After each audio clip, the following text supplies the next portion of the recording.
Hello everyone and welcome back. Now, for the previous few videos, I've focused a lot on continuous time dynamical systems.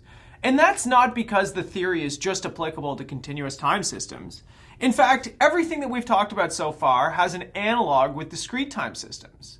And that's the purpose of this short lecture video, is just to catch us up with some of the things that we might have overlooked while we were walking through the theory of dynamical systems. Now remember that discrete time dynamical systems we write as the change in some state variable x is equal to a function of that state variable. Now, typically, we like to actually open this up a little bit. Remember that the change here, this is what you're doing next versus what you're currently doing. And so, this typically gets opened up into a difference equation where we say if we know what we're currently doing, then we know what will happen next. Things like Newton's method or gradient descent, these are examples of these kinds of difference equations. But of course, we've seen over and over throughout this class that we can model things like yeast populations through these types of models. Now, if we call this whole piece right here g of x, so if we say g of x is equal to x plus f of x, we can do a similar process to what we've been doing with continuous time dynamical systems.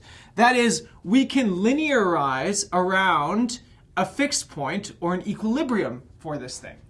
So let's suppose x star is an equilibrium. Now remember, this means that f of x star is equal to 0, which is equivalent to saying g of x star is equal to x. Now it's two different interpretations of exactly the same thing. In the case where f of x star is equal to 0, that tells you that there's no change from step to step. That means that what you're doing next is the same as what you're doing now.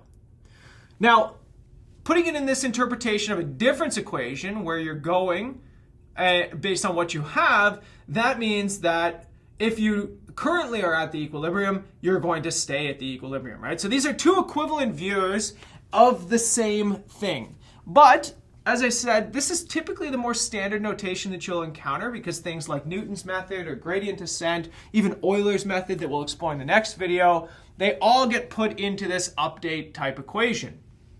Now, what we did with the continuous dynamics is we linearized, we took a Jacobian matrix about this steady state. We can do the same thing. So we have a linearized equation.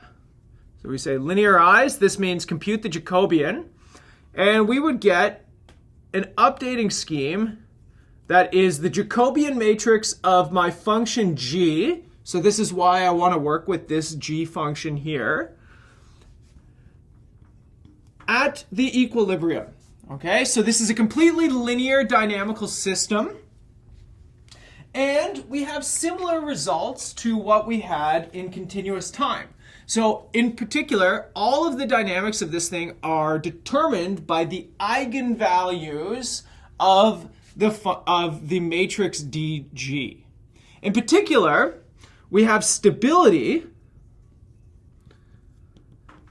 if every eigenvalue, so every eigenvalue of dg of x star has modulus, so modulus less than 1. Now, the modulus here denotes the fact that it belongs to the unit circle in the complex plane. Remember, some of these eigenvalues could be complex conjugates of each other.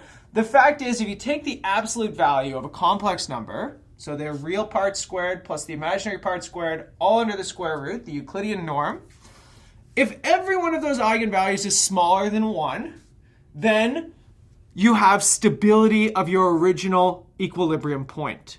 Why? Because we know that this Jacobian matrix actually becomes what's called a contraction. It says that after every iteration, so after each n, you are contracting. You are getting smaller and smaller and smaller and smaller until you disappear down to 0 as n goes to infinity. Now, the stable manifold theorem that we learned for continuous time dynamics is the same thing for these discrete time dynamics. If you have a contraction for your linearized discrete system, then you find that locally you have a contraction for your fully nonlinear system. Remember, the local part comes from the fact that you're doing a Taylor expansion here. And this tells you that if you start close to this equilibrium, you are going to converge into it when the linearized matrix, the Jacobian, has all eigenvalues with modulus less than 1. And you can actually look at this the other way around as well. You can say that it's unstable if there exists at least one, so at least one eigenvalue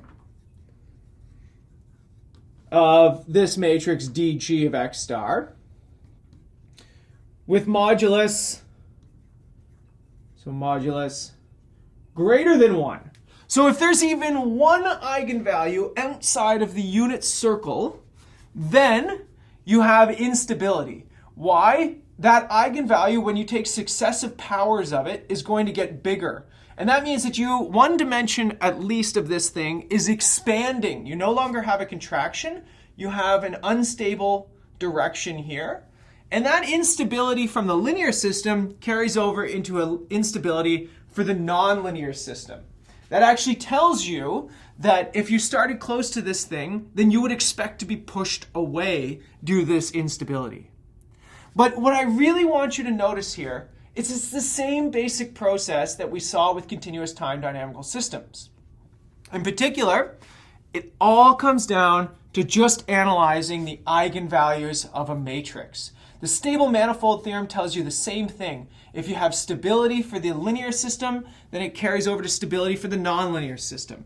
The only thing you have to be very, very careful of here is the meaning of stability is slightly different. For discrete time systems, you have to be in the unit circle in the complex plane.